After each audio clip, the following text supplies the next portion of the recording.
Jaya Radha Madhava Kunja Bihari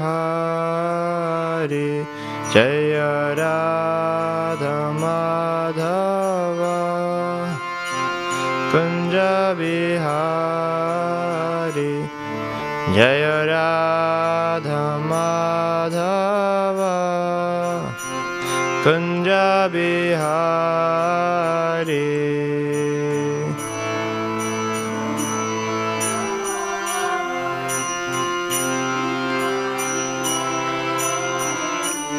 Jaya Gopijana Vallabha Girivaradhari Jaya Gopijana Vallabha Girivaradhari Jaya Gopijana Vallabha Girivaradhari Jaya Gopijana Vallabha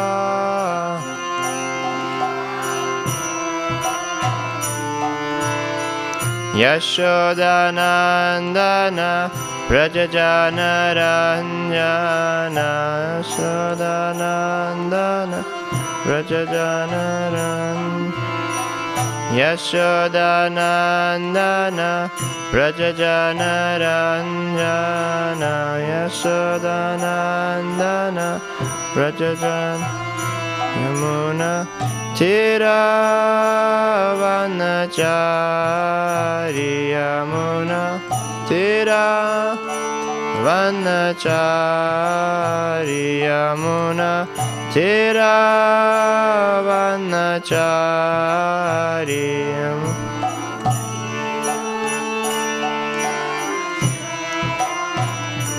Jaya Radha Madhava Kunja Bihari Jaya Radha Madhava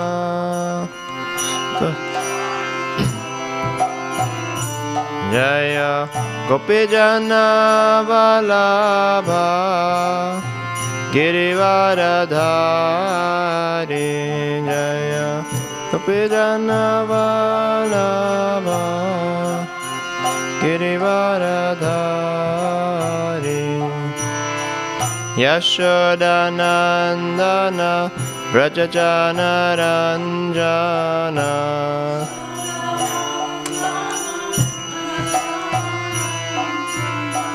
Yamuna Tiravanachari Yamuna Tiram Jaya Radha Madhava Kunja Bihari Jaya Radha Madhava Kunja Bihari Hare Krishna Krishna Krishna Hare Hare Hare Rama Rama Rama Hare Hare Hare Krishna Krishna Krishna Hare Hare Hare Rama Rama Rama Rama Hare Hare Hare Krishna Krishna Krishna Hare Hare Hare Rama Rama Rama Rama Hare Hare Hare Krishna Krishna Krishna Hare Hare Hare Rama, Hare Rama,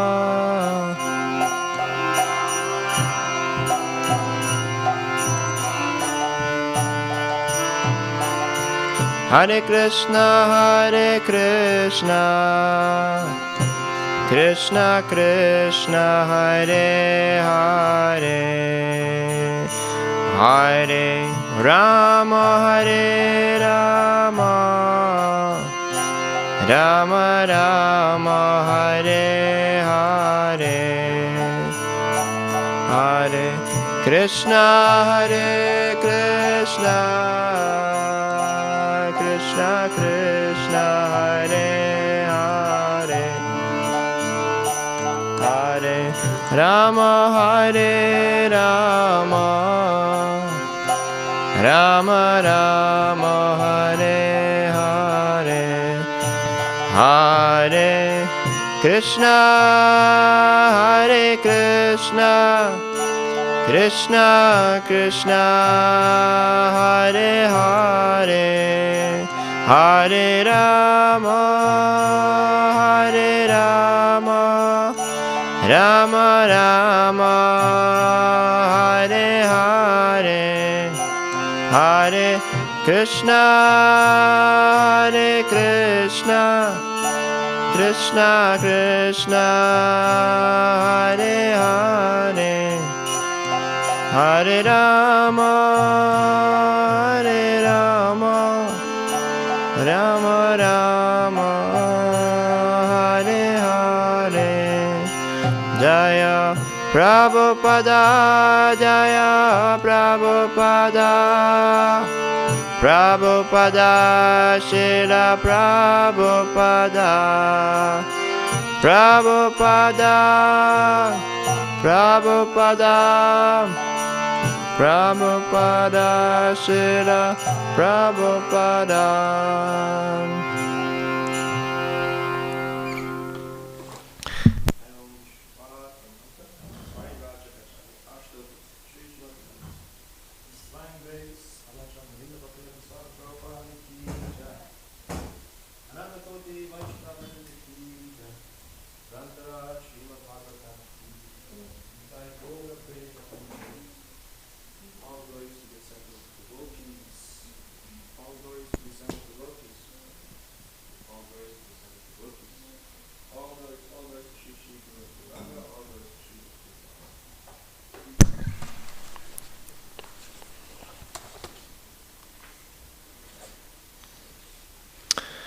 Om Namo Bhagavate Vasudevaya.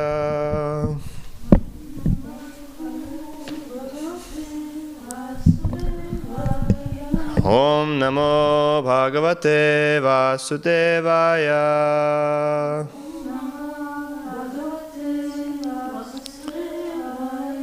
Om Namo Bhagavate Vasudevaya.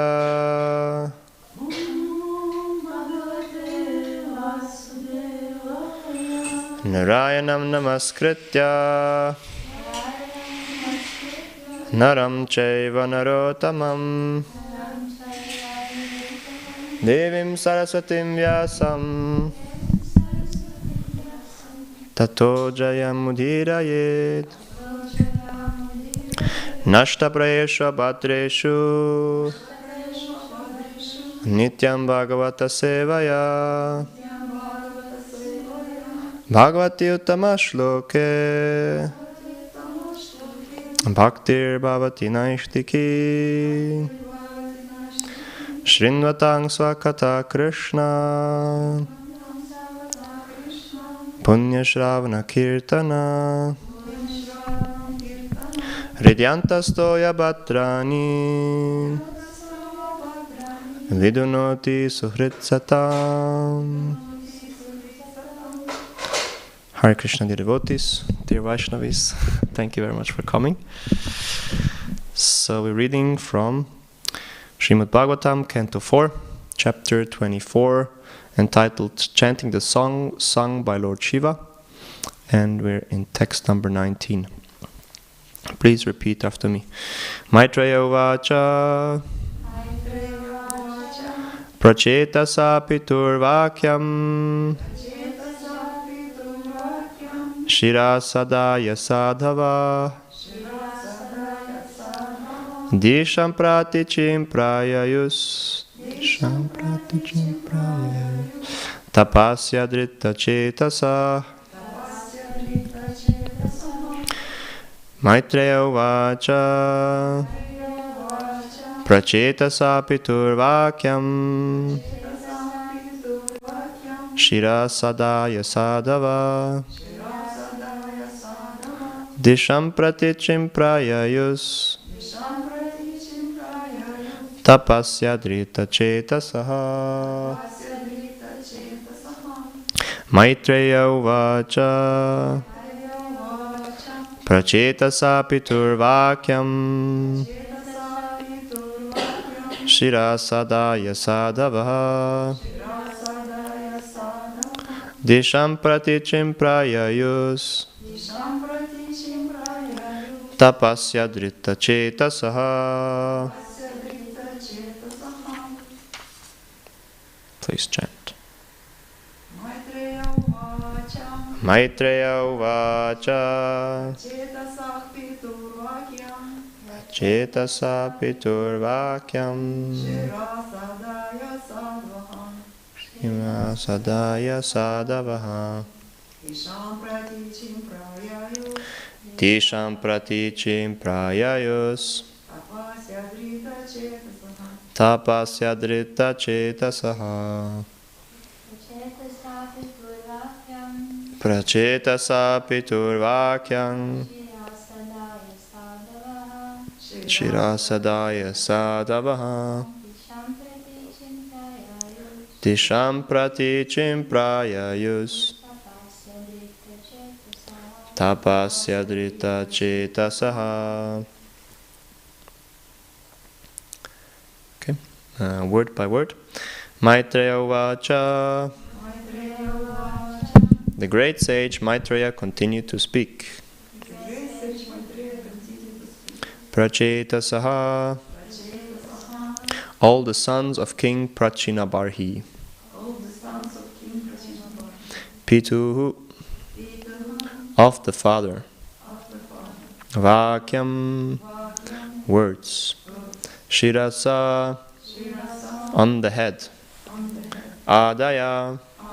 Accepting. Sadhavaha. All pious. Tisham. Direction. Pratichim. Western. Prayayu. Went away. Tapasi. In austerities. Adrita. Accepting seriously. Cetasaha. In the heart. Translation and purport by His Divine Grace A.C. Bhaktivedanta Swami Prabhupada. Srila Prabhupada Ki Jai. The great sage Maitreya continued, My dear Vidura, because of their pious nature, all the sons of Prachinabarhi very seriously accepted the words of their father with heart and soul, and with these words on their heads, they went toward the west to execute their father's order. Purport. In this verse, sadhavaha, meaning pious or well-behaved, is very important, especially at the present moment. It is derived from the word sadhu. A perfect sadhu is one who is always engaged in the devotional service of the Supreme Personality of Godhead. Prachinabarhi's sons are described as sadhava because of their complete obedience to their father. The father, king and spiritual master are supposed to be representatives of the Supreme Personality of Godhead, and as such, they have to be respected as the Supreme Lord. It is the duty of the father, the spiritual master, and the king to regulate their subordinates in such a way that they ultimately become fully unalloyed devotees of the Supreme Lord. That is the duty of the superiors, and it is the duty of the subordinates to obey their orders perfectly and in a disciplined way. The word shirasa, on their heads, is also significant, for the prachetas accepted the orders of their father and carried them on their heads. which means they accepted them in complete surrender. Om Agyanatimirandasya Gyananjana Shalakaya Chakshurunmilitam Yena Tasmai Shri Gurave Namaha Sri Chaitanya Manobhishtam Stapitam Yena Bhutale Swayam Rupa Kadamahyam Dadati Swapadantikam Vandehang Shri Guru Shri Juta Pada Kamalang Shri Gurun Vaishnavangscha Shri Rupam Sagrajatam Sahagana Raguna Tanvitang Tang Sajivam Sadvaitam Savadutam Parijana Sahitam Krishna Chaitanya Devam Shri Radha Krishna Padan Sahagana Lalita Shri Vishakan Vitangscha Hey Krishna Karuna Sindhu Dinabandhu Jagatpate Gopesha Gopika Kanta Radha Kanta Namostute Tapta Kanjana Gaurangi Radhe Vrindavaneshwari Vrishabhanu Sute Devi Pranamami Hari Priye Vancha Kalpa Tarubhyascha Kripa Sindhubhya Evacha Patitana Pavanebhyo Vaishnavebhyo Namo Namaha Namo Om Vishnu Padaya Krishna Preshtaya Bhutale Srimate Bhaktivedanta Swaminiti Namine Namaste Saraswate Deve Gauravani Pracharine Nirvishesha Shunyavadi Paschatya Deshatarine Jaya Sri Krishna Chaitanya Prabhu Nityananda Shri Advaita Gadadhar Shivasari Gaur Bhaktavrinda Hare Krishna Krishna Krishna Hare Hare Hare Rama Rama Rama Hare Hare.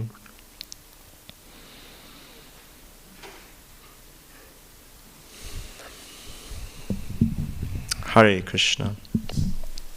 So once more the verse. The great sage Maitreya continued, My dear Vidura, because of their pious nature, all the sons of Prachinabarhi very seriously accepted the words of their father with heart and soul, and with these words on their heads they went towards the west to execute their father's order. Hare Krishna. So, first of all, I want to thank Damodar Prasad Prabhu for giving me this opportunity to speak, because it's always a different kind of engagement with the Bhagavatam when you give classes or when you really study it, when you apply yourself to it. Sometimes it happens to me, at least when I'm sitting in class, then I'm not really actively engaging with the Bhagavatam. It's just kind of, you just let it in. But when you really study Bhagavatam, it gives a different effect. And it just forces you to try to understand in a deeper way and apply it to real life. And so, also with this text, for example, let's see, who knows, like the great sage Maitreya continued, all the sons of Prachinabhari very seriously accepted the words of their father, and they went to the west to execute their father's order. What was the father's order? Somebody remembers from before?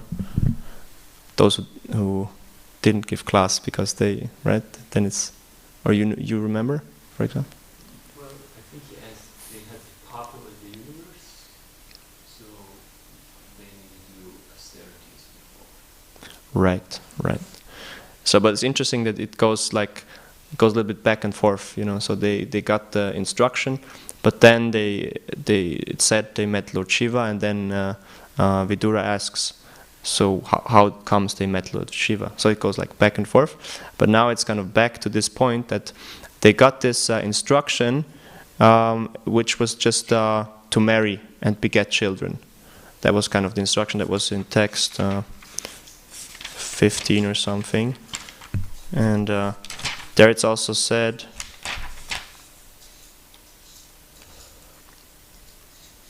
Yeah, here, when all these prachetas were ordered by their father to marry and beget children, they entered the ocean and practiced austerities for 10,000 years. Thus they worshipped the master of all austerity, Supreme Personality of God. So that was their specific instruction, to marry and beget children. That's what is said.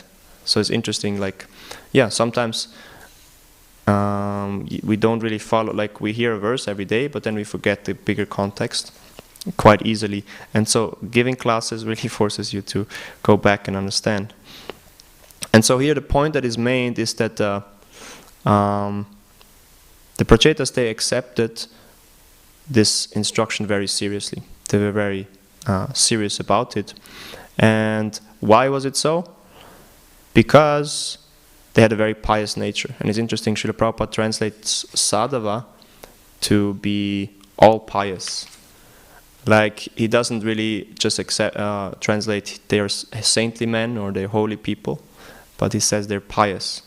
So it's a slight like accentuation I found, that usually when we hear sadhu, then we just think sadhu, holy man. But here it says all pious. And there might be different reasons.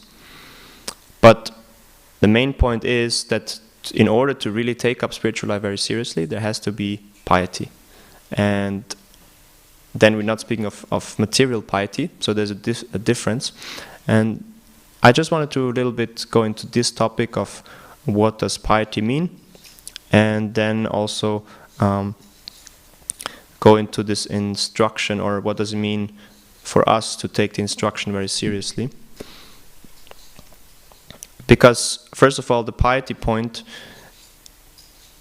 to actually be able to accept spiritual topics seriously, we have to be pious, we have to be purified. Basically, what it means to be pious means to have enough purity to understand spiritual knowledge. Because maybe you have had this experience, I had it many times, that you hear a sadhu speak, some great spiritual master that you know he's he's been practicing for a long time and done so many great things, but still when he speaks, it feels like, it doesn't really do something to me. Because why? Not because he's not pure or his words doesn't have potency, but because I'm not able to actually grasp it or to accept these words a sadhu speaks. So, and actually it's also said in the beginning of the Bhagavatam, right? It starts with the second verse, Dharma brochita kaita votra, Nirmat Saranam Satam, to really understand this Bhagavad Purana, which is the means of conquest, and which kicks out all Kaitava Dharma, all religious activities that are materially motivated. One has to be completely pure at heart and free of envy. Nirmat Saranam Satam. So to really understand Bhagavatam also, there must be this sat, this aspect of being a sadhu, basically. Because where does sadhu come from?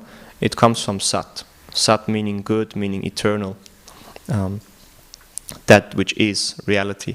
Like, it comes from this word. So once Vrindavan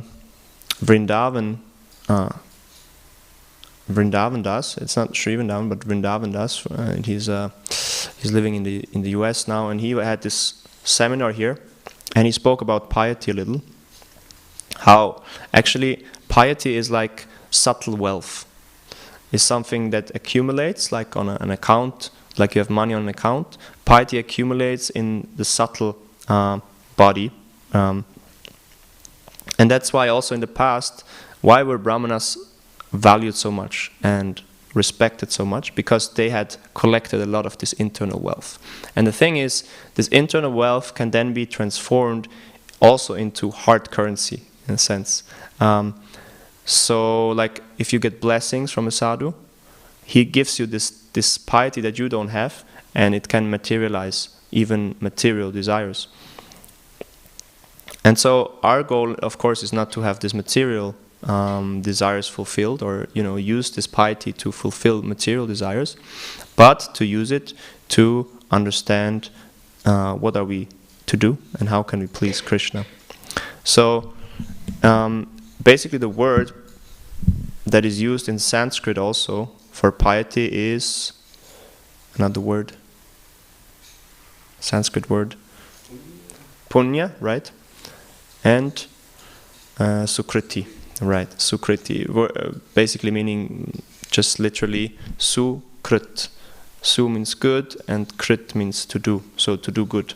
That's piety in a simple word, but in Bhakti Tattva Viveka, Srila Jiva Goswami defines it thus: activities that are connected to transcendental personalities and that give rise to an intense desire to perform devotional service are called Sukriti. So 2 points: activities connected to transcendental personalities and activities that give rise to an intense desire to perform devotional service. That's called Sukriti. And then this is the spiritual Sukriti. So there can be material Sukriti, meaning pious activities that you do in the material field, like, you build a school for poor children, you build some wells, you help them. But it doesn't have a further goal of, bringing them to spiritual life. Then it's material. And it can help to bring into spiritual life, but it's not guaranteed. Whereas spiritual Sukriti, or Bhakti Unmukhi Sukriti is what it's called also, really awakens this spiritual inclination, and thus, the intense desire to perform devotional service eventually. And essentially we know, right, that that's what we all need to have, this intense eagerness. That's the only qualification of a devotee to achieve pure devotional service, is to have this intense desire for it. And actually, it's also that we already have this nature in us, right? This Nitya Siddha Krishna Prem Sadhya Kabunai Shravanadi Shuddha Chitta Karne Uday, that we have Nitya Siddha Krishna Prem. This Krishna Prem is already there in the heart of every living entity, this love for God. But right now we're covered, and so we have to uncover it. Means we have to purify this impurities. And often the question arises, like, how did we end up here then? What were our pious credits, right? How comes we're sitting here today? Because it's very unlikely in one sense. Or at least for myself, I can speak, I don't feel that I've done a lot of spiritual pious activities to allow me to be here. And once Srila Prabhupada was asked this question, you know what he answered? On one occasion he was saying that, yes, you have no qualification whatsoever. I made your spiritual, or your Sukriti in that sense. So we come back to this point also, how somebody who's very internally wealthy, now with bhakti especially, but that means it's bhakti Sukriti, he can transfer that to others, right? So he can awaken this in others. And that's how, such a person is to be considered the wealthiest person ever, right? Because it's the most valuable thing to have this Bhakti Unmukhi Sukriti, or this spiritual pious credits. Another time also, Srila Prabhupada was saying, this goes in a slightly different direction, but I just heard it and I found it very nice, that Bhavananda said to Prabhupada, Prabhupada says, you've all been sent actually by Bhaktisiddhanta Saraswati Thakur to assist in my mission.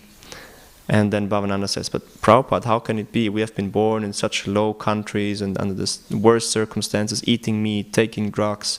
How can you say that we've been sent by your spiritual master?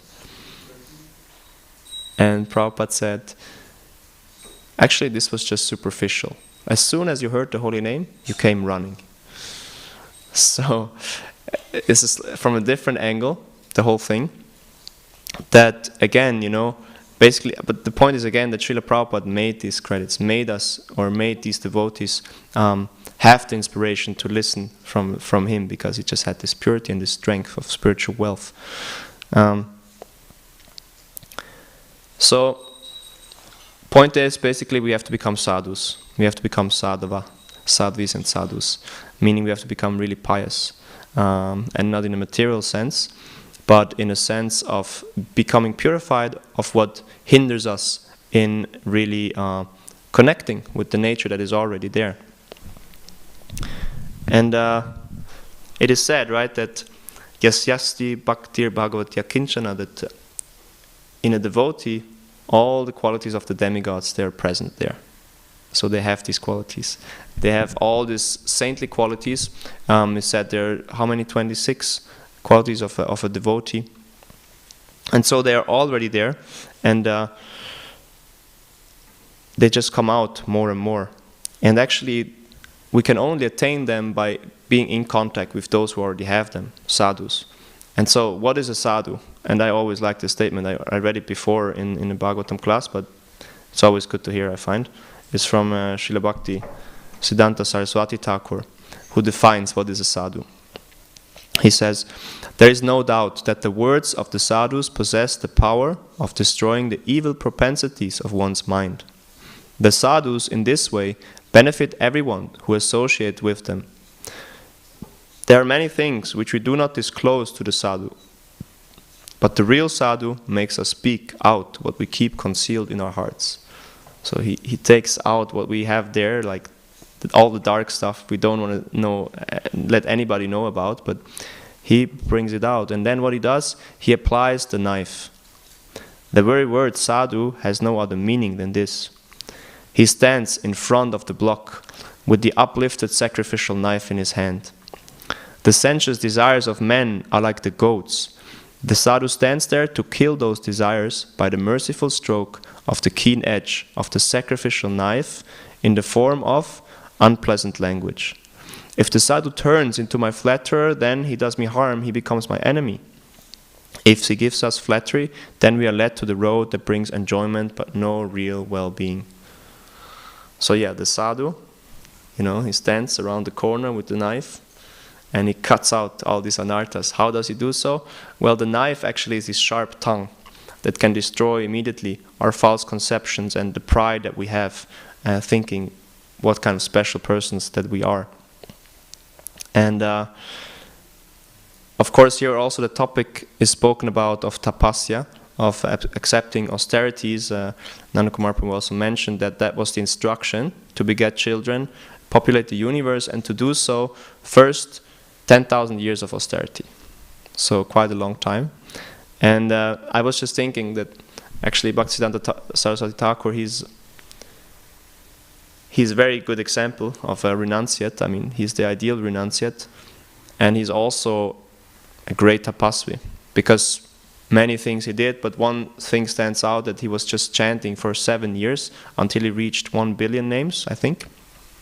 So just chanting 7 years. And basically, if you think about it, it's almost like equal, like the Prachetas. So they did 10,000 years of austerity, but they lived for 100,000 years. So in our lifespan, we have 100 years, and Bhaktisiddhanta Saraswati Thakur probably lived a little less. So then a tenth of that will be 7 years. Yeah. So basically, you can say, okay, what the austerity for the Krita Yuga or Satya Yuga was 10,000 years. Now it's just 10 years. But if you do this, then you're equally powerful as the Prachetas in a sense. And we were going to hear what they could do, how powerful they were. But so that's, before anything, there must be some austerity, there must be some tapasya, there must be some acceptance of, not suffering, but let's say challenges. We have to challenge us to really do spiritual activities that might not be easy, to purify our heart and mind. And Prabhupada also said purity is the force, right? The more we become pure, the stronger the faith becomes, and this is how we can then understand advancement in spiritual life, that how strong the faith is and how much we're just convinced about Krishna consciousness, and in ultimate sense that we won't wither away from the path of Krishna consciousness. And that's why Prabhupada also said, Krishna consciousness is automatic. At a certain stage, then it will just drag you along. Krishna will drag you along. And usually it's said that's coming from Nishta, when then the taste arises and you just get attached to Krishna and you cannot but serve him. Right now, I mean, in my position, I can say that often it's like I have to push myself to do devotional service, but at some point like the magnet, right? Nanda Kumar Prabhu had the example of the magnet. At some point you just get pulled towards. Now we're still too far away from Krishna to really get pulled. But the closer you come, the more purified, the more you get attracted. And then also, this is how we can actually influence others to take up spiritual life. Because what does preaching mean, right? There's this famous example of Francis of Assisi, who told his disciples, or the disciples were about to go on a preaching mission. And then what did he tell them?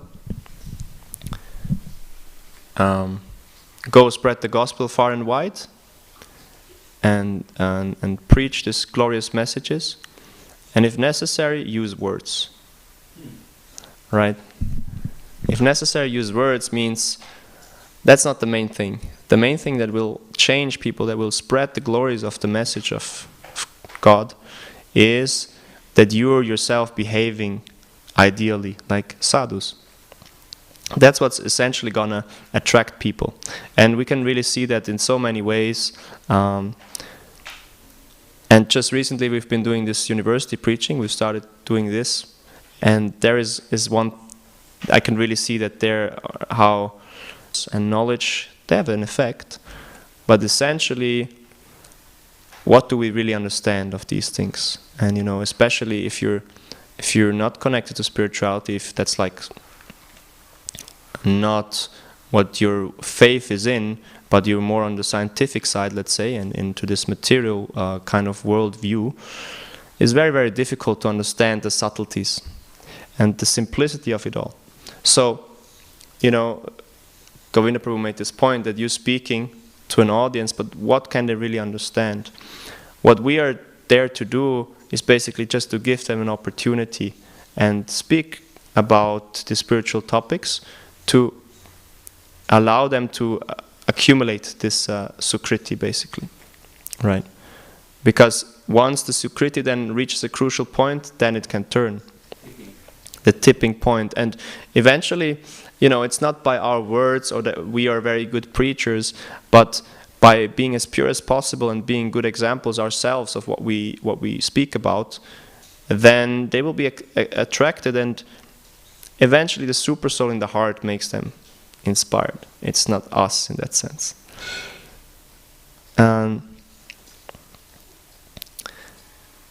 And somehow or other, it's interesting here, it says that the Prachetas, they went towards the west to execute their father's order.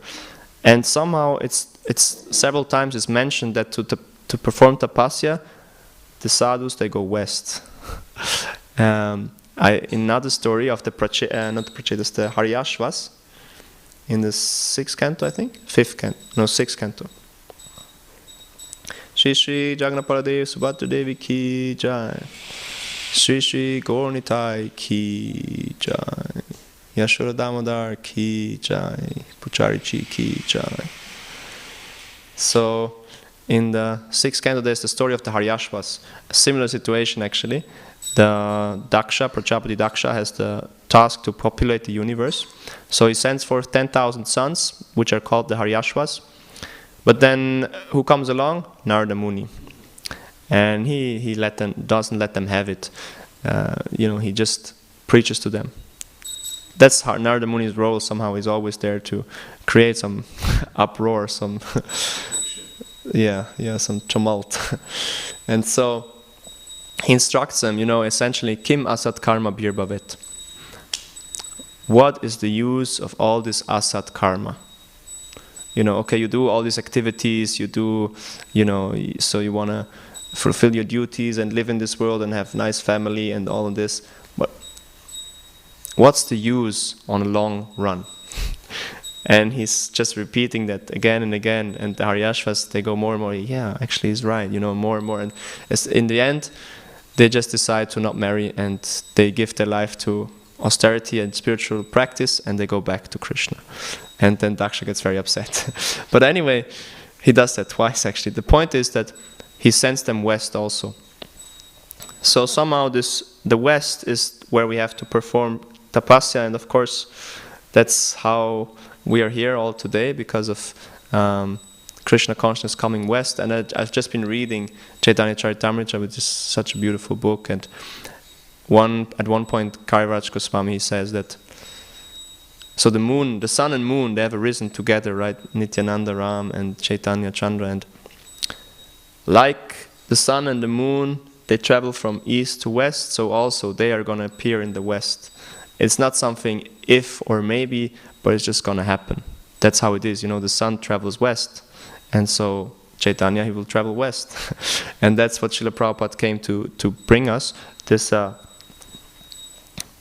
connection to Chaitanya Mahaprabhu. And what is the Krishna conscious movement for? He says it in the purport actually to the story of the Haryashvas. That's how I came on to this track. That our Krishna conscious movement is especially meant for such enlightenment that Narada Muni gave these Haryashvas. We are trying to enlighten humanity so that people may come to understanding that they should work hard in tapasya for self-realization and freedom from the continuous bondage of birth, death, old age and disease in one body after another. Maya, however, is very strong. She is expert in putting impediments in the way of this understanding. And I think we can all relate to that. There's always these obstacles. But again, I related this point back to the students, that how it's so difficult that if you have so much knowledge and so much already input from a different philosophy, to just accept spirituality and Krishna consciousness. And I can also see from my experience that it's very difficult to accept these simple points, like reincarnation or changing of the bodies, or that there is something like an eternal soul. Somehow, intuitively it makes sense. But there's no, scientific background, so there's no scientific theory about it, so it's hard to just accept. And what does that mean? Maya pahrita jnana, essentially, right? That the knowledge is stolen by Maya. Even though they have so much knowledge, but it actually is not worth much, because it's not the real knowledge, the knowledge about self-realization and Krishna. So, the point is now, what is our tapasya? And Nanda Kumar Prabhu also spoke about it. Basically, it's the 4 regulative principles. Oh no, that was yesterday Christian. Christian said that's our tapasya. And that's the main kind of thing we do, where we have to really do austerities. And then, of course, we can say our main tapasya is to serve the mission, to spread Krishna consciousness. That's our main task, our main duty. We also call it the Harinam Sankirtan Yagya, so it's a sacrifice, and in 2 ways. So the sacrifice can just be an offering, but it can also be the sacrifice of one's giving oneself to this offering. And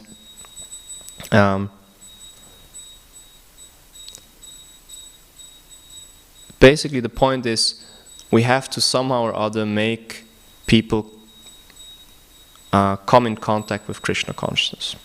I think that's what I came to the conclusion. That's the essential tapasya, that we have to put ourselves in situations that might not be comfortable, because we have to go out of a comfort zone, but we have to do it in order for others to accumulate this spiritual or this pious credits. Bhakti Unmukhi Sukriti. Otherwise, they will just not hear about it, they will not come in contact, and they will just live their lives. And one good example is, we have the bus 33 driving through. And, so many times when I speak to people on the street, or even if they come here, they say, I was so many times I rode by with the bus, and I was very curious, what is this all about? But I just never felt like I could come here. I felt like maybe, I'm not welcome there, and there's a group that, they're for themselves. And so if we don't speak to these people, if we're not there to kind of invite them, then they will never come. They will just think, maybe it's not for me. And yesterday also, for example, I went on a japa walk. Before that, so we have this challenge of distributing 1 book every day. Before that, I just walked out of the temple. So every time I go on a japa walk now, I have a book with me. It's a very nice habit, actually. And I just went out, the stairs down here. And when I came down, I saw somebody come down the stairs there, and I stopped the person. And turned out he's from the neighborhood here, like the next building where they have some architecture office. And so he was also like, oh, you're from here? Yeah, no, I was never in the temple. I wondered what it is about. I'm not sure if I could go. And then, I gave him books, gave him an invitation, and they had a very nice exchange. And again, this point, so he was, just by speaking, then he felt, okay, maybe I could come. And then later I came back to the temple, and there were two girls sitting there, and I walked past, and they said, hey, sorry, are you from the Krishna temple? Are you from the Krishna temple? And I said, yeah.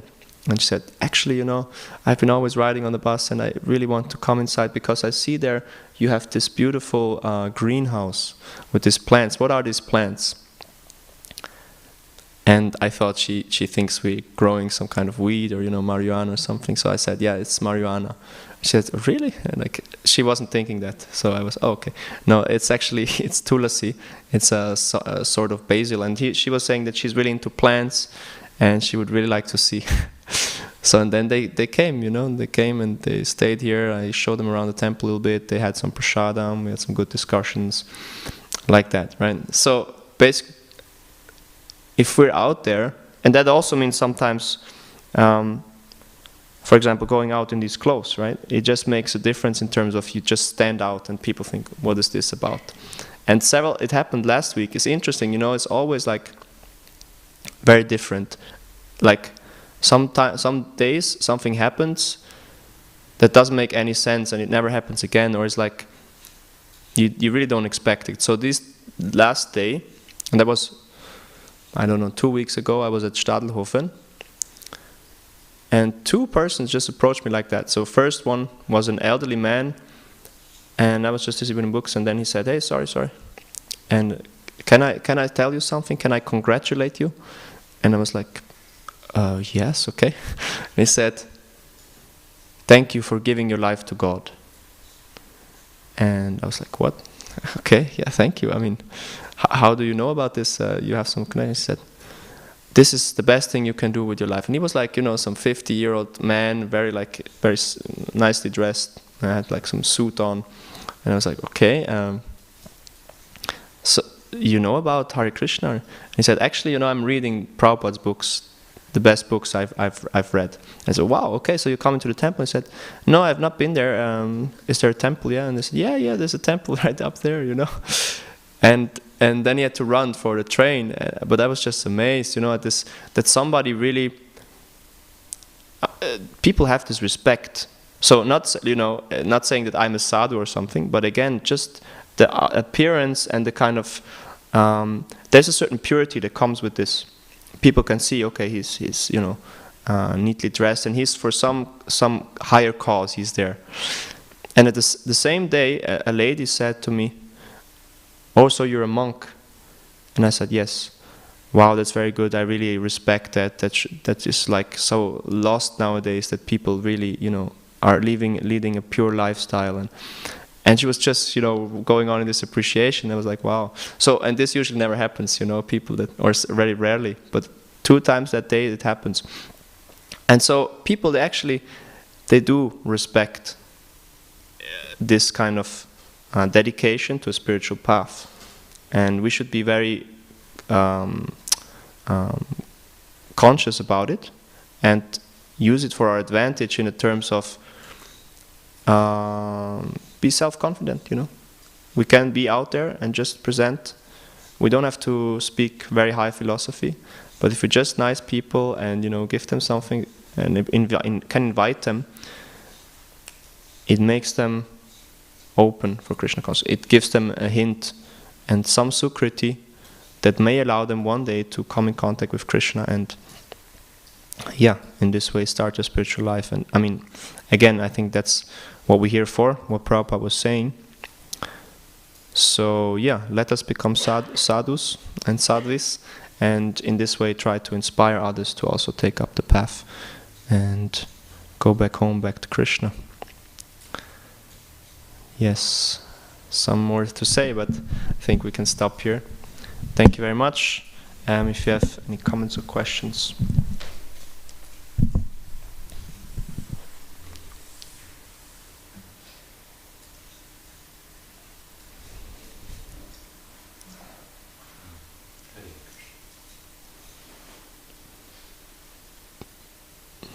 Hare Krishna.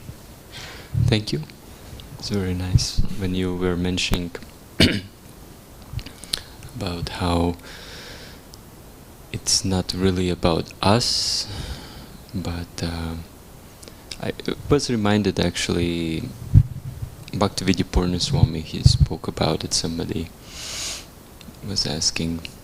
Anyway, he said, yeah, if some drunk people, they see Harinam party and they say, oh, Hare Krishna, you know, they make fun like that. It still works. It still works because Krishna is there. And he also made this point that it's not about what we say and this and that, but it's about Krishna using us as a medium to deliver these things. And another thing is that, yes, Krishna's mercy, Krishna likes to distribute his mercy through his devotees. So yes, it's not our gifts what we are giving, but it's our duty to go out and give. It's like a postman, you know. Postman comes and gives letters. It's not his letters, but he's that was reminded when you said about that. Yes, we need to do our sadhana, do our prayer, depend on Krishna in such a way that he wants to use us for touching other people's hearts.